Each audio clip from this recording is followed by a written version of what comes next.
वर्तमान में भारत में साधु संतों को बदनाम करने का एक दौर सा चल पड़ा है।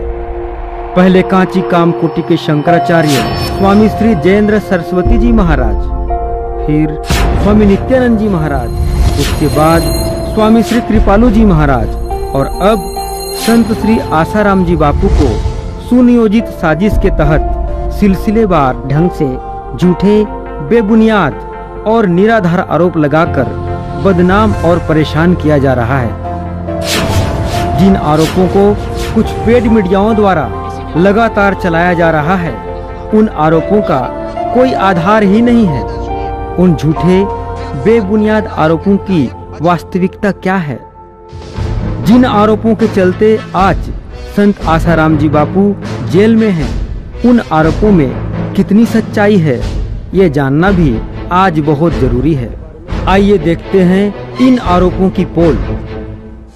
Point number 1। दिल्ली के कमला नगर थाने में एफआईआर में लड़की के द्वारा छेड़खानी का आरोप लगाया गया, लेकिन मीडिया तो बापू को बलात्कारी बताकर दिन रात लोगों को गुमराह करती रही।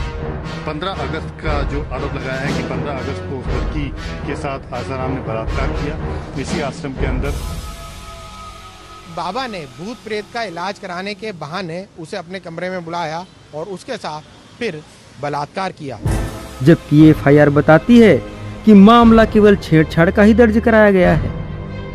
पहले दिन से हम ये कह रहे हैं, आप एफआईआर भी देख लें, एफआईआर में बच्ची ने 376 का आरोप नहीं लगाया। हम बार बार ये कह रहे हैं कि मेडिकल रिपोर्ट जो दिल्ली से आई है हमारे पास, मेडिकल रिपोर्ट में भी किसी भी तरह से 376 के आरोप के पक्ष में कोई एविडेंस नहीं है।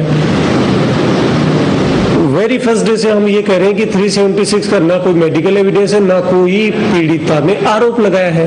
आरोप पीड़िता ने जो आरोप लगाए हैं वो उसके साथ छेड़खानी करने के आरोप लगाए हैं। Point number 2। लड़की ने एफआईआर एवं उसके बयान में स्पष्ट या अस्पष्ट रूप से कहीं भी किसी भी तरह से रेप का उल्लेख नहीं किया है। मीडिया द्वारा ऐसी झूठी खबरें फैलाई गई हैं कि मेडिकल टेस्ट में रेप की पुष्टि हुई है। मेडिकल जांच में लड़की से रेप की पुष्टि। दिल्ली के कमला नगर थाने में दर्ज यौन शोषण, छेड़छाड़ और धमकी का केस। मेडिकल में यौन शोषण की बात सही पाई गई, जबकि वास्तव में मेडिकल टेस्ट में रेप की पुष्टि नहीं हुई है। हम बार बार ये कह रहे हैं कि मेडिकल रिपोर्ट जो दिल्ली से आई है हमारे पास, मेडिकल रिपोर्ट में भी किसी भी तरह से 376 के आरोप के पक्ष में कोई एविडेंस नहीं है।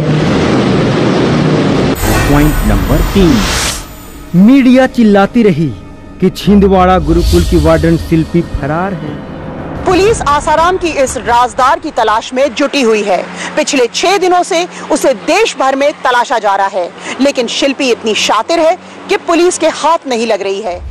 लेकिन देखिए जोधपुर के डीसीपी अजय पाल लांबा का बयान, जो मीडिया के गलत व तथ्यहीन खबरों का पोल खोल रहे हैं। आज भी यही कह रहे हैं कि शिल्पी से शीघ्र जोधपुर पुलिस इन्वेस्टिगेट करेगी। सर, क्या तक पहुंच चुकी शिल्पी? शिल्पी से जब भी पुलिस को अनुसंधान करना होगा उसी समय शिल्पी से अनुसंधान किया जाए। हमारी जानकारी में सारे तथ्य हैं कि कौन कहां हो सकता है और जब भी जरूरत होगी वहां उनसे अनुसंधान। Point number 4। मीडिया पूरे देश को गुमराह करती रही कि बापूजी की अश्लील वीडियो सीडी और मोबाइल क्लिप मिली है। अश्लील वीडियो सीडी और मोबाइल क्लिप के नाम पर गुमराह करती रही मीडिया, जबकि अहमदाबाद से कोई सीडी बरामद नहीं हुई है। विशेष बात यह है कि शिवा ने माना है कि उसके पास आसाराम की कई सारी इस तरह की वीडियो क्लिप्स हैं और उन वीडियो क्लिप्स की उसने कई सारी सीडीज भी तैयार की हैं। आसाराम के खास सेवादार शिवा के इस खुलासे के बाद पुलिस उसे लेकर अहमदाबाद गई। शिवा के अनुसार उसने आसाराम की बनाई वीडियो क्लिप्स और सीडी अहमदाबाद में ही छिपा कर रखी हैं। जोधपुर के डीसीपी अजय पाल लांबा ने मीडिया की इस करतूत को गलत और तथ्यहीन बताया। सर, तक पुलिस के पास में कोई सीडी नाम की कोई चीज नहीं है, ना कोई ऐसी बातचीत सामने हुई। हाँ बिल्कुल, ये आधारहीन तथ्य है। इस तरह का कोई सीडी पुलिस के पास नहीं। लेकिन सर कोई मूवी या वीडियो क्लिप, ये तथ्यहीन बातें हैं। अहमदाबाद से आपने सीडी बरामद की है, ये गलत बात है, ये गलत बात है। कि अहमदाबाद से कोई सीडी बरामद हुई हो, ये तथ्यहीन बात। Point number 5। शिवा के मोबाइल को फोरेंसिक जांच के लिए भेजे जाने की झूठी बात मीडिया द्वारा प्रचारित की गई। आसाराम की सेवादार शिवा के मोबाइल फोन को फोरेंसिक जांच के लिए भेजा गया। इसकी भी पोल जोधपुर के डीसीपी अजय पाल लांबा की जुबानी सुनिए।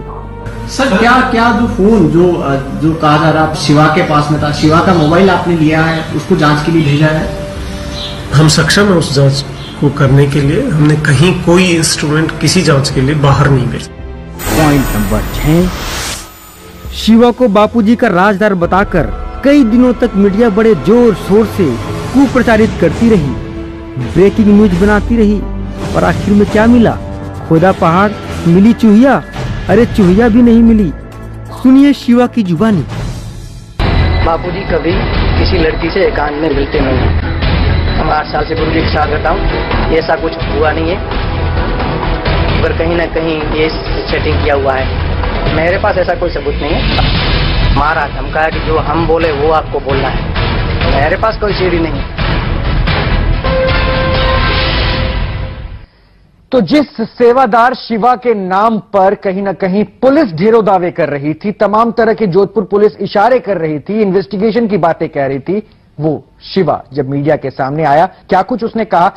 बापूजी कभी किसी लड़की से एकांत में मिलते नहीं हैं, और वो लड़की ने मेरे खिलाफ आरोप लगाया था कि शिवा ने अंदर भेजा था, और बाद में शिवा ने धमकी दी कि बाहर जाके कुछ बताना नहीं।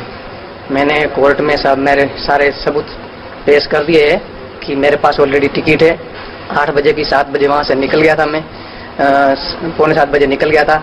8 बजे की मेरे पास टिकट है, और सारा मैंने उनको मेरे अगर टिकट से भी नहीं माने तो मेरे मोबाइल की कॉल डिटेल है पूरी, मेरा नंबर पूरा चाहे तो ले सकते हो, उसकी कॉल डिटेल निकाल सकते हो। मैं बाकायदा इस केस में कहीं हूँ ही नहीं। बाकी मैं कम से कम 8 साल से गुरुजी के साथ रहता हूँ, ऐसा कुछ हुआ नहीं है। और बाकी उसके बाद में भी मैंने सुना कि उसको ये हादसा हुआ, उसके बाद अगर कोई लड़की रहती तो ये वहां रुकती नहीं, एक कदम भी पैर चप्पल भी नहीं पहनती और तुरंत भाग जाती, माँ के पास रोती, बाप के पास रोती। लेकिन रात को रुकी, फार्म हाउस के मालिक के लड़के के साथ खेलने के बाद उनके बच्चों को 200 रुपया भी दिया। फिर फार्म हाउस का मालिक छोड़ने जा रहा है 9-10 बजे तक, तभी कुछ नहीं बोल रहे। जो सच है वो हम इसलिए सामने ला रहे हैं क्योंकि जोधपुर पुलिस दावे कुछ और कर रही थी और दावों के पीछे की सच्चाई कुछ और निकल रही है। हम वो सच सामने ला रहे थे। बापूजी कभी किसी लड़की से एकांत में मिलते नहीं हैं। हम 8 साल से गुरुजी के साथ रहता हूँ, ऐसा कुछ हुआ नहीं है, पर कहीं ना कहीं ये सेटिंग किया हुआ है। मेरे पास ऐसा कोई सबूत नहीं है। मारा धमकाया कि जो हम बोले वो आपको बोलना है। मेरे पास कोई सीढ़ी नहीं है। मेरे पास ऐसा कोई सबूत नहीं है। बाकी मेरे को जो बताना था, हालांकि मेरे से जबरदस्ती बहुत की जा रही थी कि मेरे पुलिस ने क्या जबरदस्ती किया? जबरदस्ती तो मेरी चोटी की शिक्का पूरी खींच उखाड़ दी थी। फिर काफी मारा धमकाया कि जो हम बोले वो आपको बोलना है, जैसा हम बोले वो बोलना है। और कोई मेरे पास वो पेपर भी लाए कि फलानी सीढ़ी है मेरे पास है, ऐसा करके सिग्नेचर करो बड़े बड़े अधिकारी। बात तो कहीं कहीं सीढ़ी की हुई है ना? है नहीं, मेरे को सिग्नेचर कर रहे हैं, बोल रहे कि तू आप मेरे को सिग्नेचर करके दो कि मेरे को। मैं बोला ऐसे ही जबरदस्ती में कोई भी साइन कराने के लिए तैयार हो रहे। हाँ, ये सीढ़ी आई कहाँ से? मतलब बात कहाँ से उठी? कहीं बात? मेरे पास कोई सीढ़ी नहीं है। नहीं, कहीं दूसरी का आपने भी पता भी नहीं है, तो ऐसे ही अपने मन से। शिल्पी का नाम दिया गया, आपको पता है? हाँ, तो वो तो वार्डन है, मेरे को पता नहीं कौन है वार्डन है। वार्डन को कितनी सारी वार्डन होगी, मैं कैसे जानूंगा? तो ये बात है ना, लड़की आई तो है ना वहाँ पे, आप ये तो मानते हैं? हाँ, मानता हूँ। क्या हुआ? और बाबा से मिली है? बाबा से मिली, सत्संग में जनरल तौर से सबसे मिलते हैं, बाबा जी भी मिलते हैं आने के तुरंत। अच्छा, लड़की को कुछ होता तो ये नहीं बोलती कि मेरे को कुटिया के अंदर जाना, कुटिया के दर्शन कराओ। बापूजी फिर जा घूमने गए तो बापूजी बोले कि जिसको परिक्रमा करनी हो वो जाए। जोधपुर पुलिस ने तमाम तरह के दावे किए, ढेरों बातें सच सामने लाने की, लेकिन अब उनका खुद का सूत्र हमारे साथ आता है। T7 के कैमरे पर वो जो सच्चाई बयां करता है, अब सवाल लाजमी है उठना कि आखिर इसके पीछे मकसद क्या, मंशा क्या।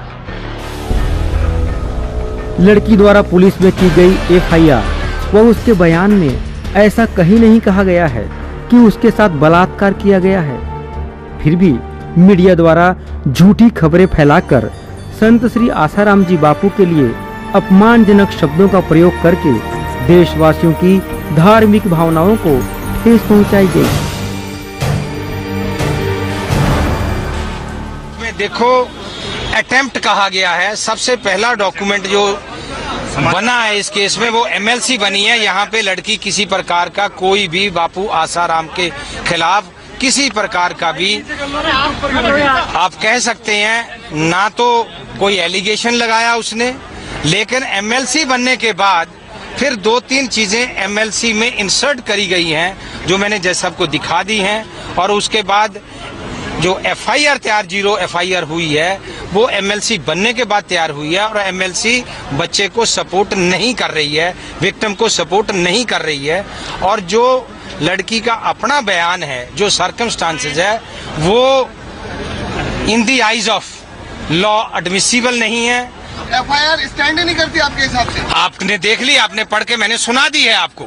376 रेप केस नहीं बनता है, रेप केस के कोई चार्जेस नहीं है और उस पे आउटरेज्ड मोडेस्टी के कोई चार्जेस नहीं है।